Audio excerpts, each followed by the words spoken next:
What's going on, guys? Gilly Writes Comics here, one half of the Geektastic duo, Capybara Godfather, creator of Galactic Rodents of Mayhem, coming later this year by Scout Comics, and I'm joined alongside by Hero Geek here, Ronald Christian, creator of Paragon Prime, the world's greatest and truest superhero, coming really soon on Indiegogo. That's right, guys. We also have our own fan comic, Star Wars fan comic on Kickstarter. Got a few days left. You guys check it out. We would love the support.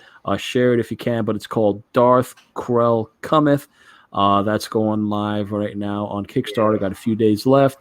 And we're going to talk about video games. It's been a while since we did a video on video games, but I figure why not if we're talking about Ghost of Tsushima. I know that's been on your radar for a while, Ron. Right? Oh yeah, for like on mine too. 2 years. Like I remember first hearing about this game like about 2 years ago, and I think it was at one of the E3s 2 years ago or something. And I saw it. I'm like, what is this? And then I just found out more about it, and then and I was just kept on it. I kept the tabs on it and when it was going to release, on gameplay videos, information, all of that. I kept tabs on it. I was excited when I first heard of it, and then I didn't want to hear much about it because I just didn't want to get spoiled. I'm like, I don't want to get hurt. Sometimes you get really excited about a game, and you have some kind of expectations for it, and then all of a sudden, it's just like, your heart's been ripped out of your chest. You're like, oh gosh, that did not go how I thought. Although Ghost of Tsushima did look promising. I'm always, I'm big on Japanese culture. I mean, anime. I mean, my first anime was Ninja Scroll, and that opened up my eyes. Yeah, Fist of the North Star, a lot of good stuff. Naruto is another one of animes that I tend to really enjoy.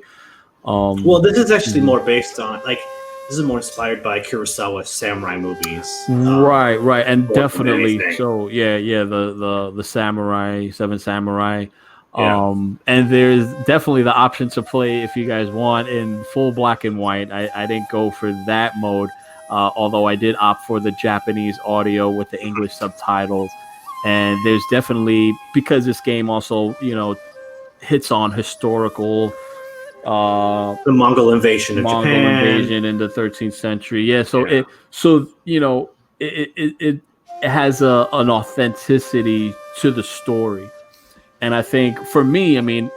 I was like, okay, am I going to get something like, what am I getting? I mean, because when I played, I mean, I liked games like, I don't know if you ever played on the PlayStation, Tenchu. I don't know if you remember that. I played a little bit of that, yeah. Way of the Samurai. There's been a severe lack of Japanese, I guess, historical games. I mean, yeah, Tenchu made you play like a ninja. You had like them them assassinations, cinematics you can do, and one hit kill kind of thing. And then there was also Way of the Samurai, which was a game I enjoyed. And that one was a low key game, but it had a cult following, and it was really cool because you're like this samurai, and you can like be good, you can be bad. You're walking in on everyone's problems, but the fighting system was where you get one fatal blow is like you're done. So it's kind of realistic in that sense. So with Ghost of Tsushima, I'm like, okay, what are we getting? And after playing it, I could say it's kind of like Red Dead Redemption and like Assassin's Creed had like a samurai baby. And I'm so surprised to know that they have stealth elements. So if you enjoyed Tenchu, you enjoyed that, like skulking around, they have that in the game. They have definitely one-on-one dueling, samurai showdown type stuff. It's very cool. Oh my god, it's so cool. Yeah, it's so immersive, and I think through the narrative and everything, how it plays out, it's like it's so easy to get lost in this game. It's gorgeous. It's beautiful. Yeah, the landscape, just the cinematography, the game is just.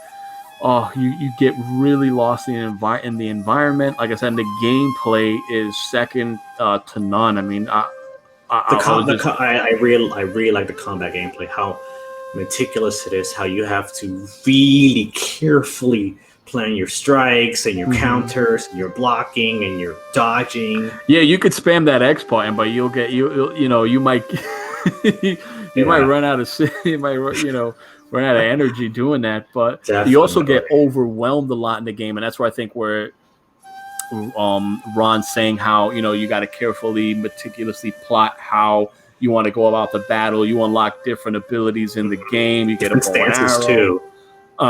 Different stances, yeah, that help different types different of enemy types. Yes, exactly. Yeah, so I think that's cool. The game blew me away. I haven't been able to stop thinking about playing it. Like, for example, like last night I went to bed super late, and then when I got up this morning, all I could think about was getting back to playing it. I was like, Yeah, and you know what I think of the game captures so well? It's almost innocuous ability to kind of like bring all these different styles together. And when I mean styles, I mean like where I said you have the skulking parts of the game where you can use stealth. You have where you can just what they have it's called like a standoff, and you kind of like just raise your sword and you call one person out. Send me your best warrior. Yeah. And if you win that battle, you get like a little boost, and So what I'm surprised is, again, another one of the games I played back in the PlayStation days was called Bushido Blade, and the whole theme about that game is it's a one-on-one fighting game, but literally like one hit and you're dead. Like that way, you could parry, you could all this, but you weren't limited.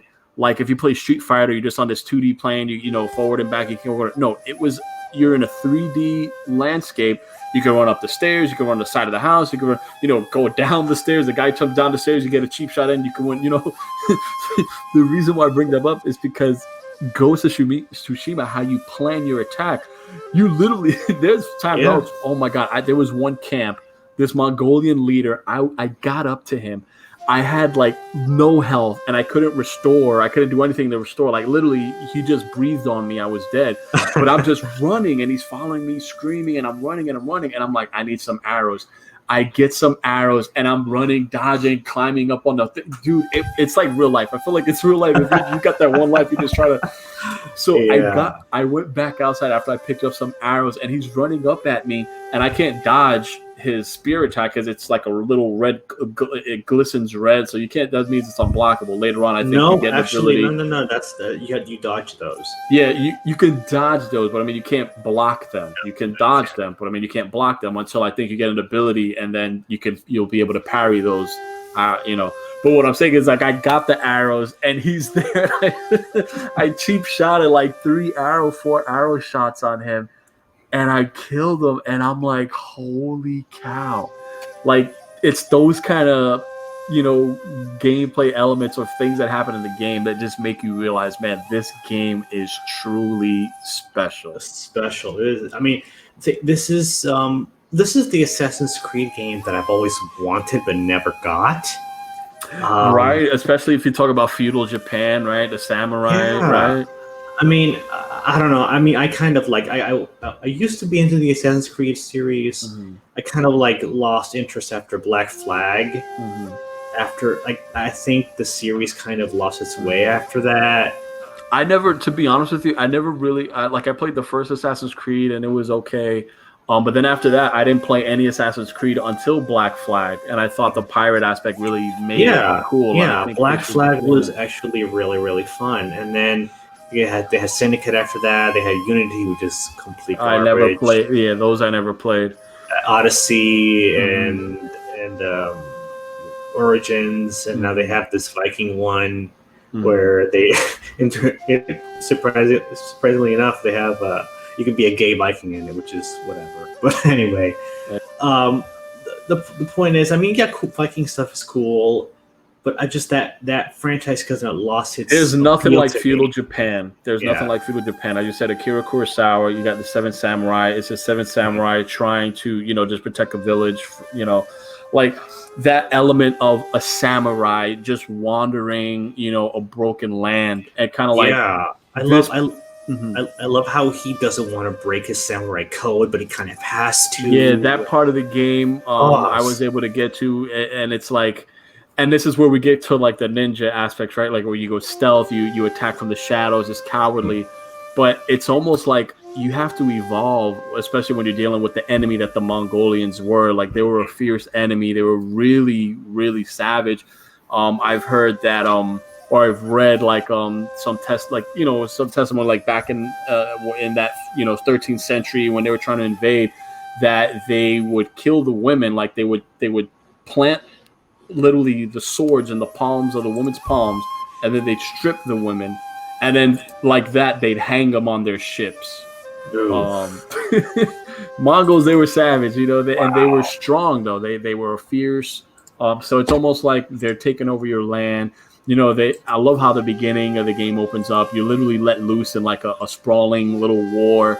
And it's like, you survive. Scene, yeah, you survive, and that happens, and it's like, okay, now you're kind of like building up your resolve. You're kind of like building up, kind of a little rebellion, I guess you can say, just a group, a band of rogue samurai that have their own separate missions and stuff. But I love the story and the character. The character of Jin himself is a really compelling, cool character, and the relationship he has with his uncle. It's told through flashbacks and things like that. It's clever through the flashbacks. So one flashback in the beginning where you're learning how to, like it's like a duel you have with him. I thought that was cool, and they have the other flashback when you first do your assassination mission. So the game, like there's a couple more of those. And what the game does, it makes you care for Jin rescuing his uncle, because it makes you care for the uncle, like through these flashbacks. You care about, like, yes, I want to rescue my uncle because he's awesome. He raised me. Yeah, the freaking uncle's a badass, because even the Mongolian leader doesn't want to kill him, because it's like he respects his enemy so much. It's almost like he's in awe of him. He's like, I'll just leave him alive, talk with him, try to convince him. And it's like he wants to be killed. He's like, you should just kill me. But I just like that element where they keep him alive. Incredible character. Different dimension there. Yeah. Incredible character. It's just really, really strong, solid game. I mean, I think it's really immersive. Even some of the side things, like I think they mentioned, like like foxes lead you to stuff. There's like gold birds lead you to things. You also have like what's called haiku spots. I found like 2 haiku spots. And you kind of make your haiku, and like it's saved, and it's like, and you get like a headband. A headband, yeah. And it's like whatever haiku you made up is saved into that. So that's another way of immersion and personalizing your experience. It's like, I made that haiku. That's my haiku. You get to pick your horse and name him, which I did. Okay, that part I got. What horse? Which horse did you pick? I picked the white one, and I named it Nobu. Nice. I picked. You know what I picked, right? The black one. Black one, you know what I named him, right? Shadow. Okay. I'm like, dude, I'm going for revenge, man. I'm going dark. That's like, I'm a black horse. The name was Shadow. We're attacking in the night. It's like, I know he don't want to break his code, but I mean, you see the box. He has this thing that he puts over his face. I'm like, he's covering his face. I'm like, he has to be stealthy in some parts. I hope I can just make this guy go like full on ninja mode. And what's funny is some of the fights that I got into, if you run away or there's parts where you can hide, like in the grass. Yes, that's right. They don't see you. You could come out again and attack them. I'm like, man, this is so freaking fun. I do the cheap approach. I'm sorry, man. I'm like that. No, that's cool, man. I'm more straightforward. I'm more samurai. Fight them and.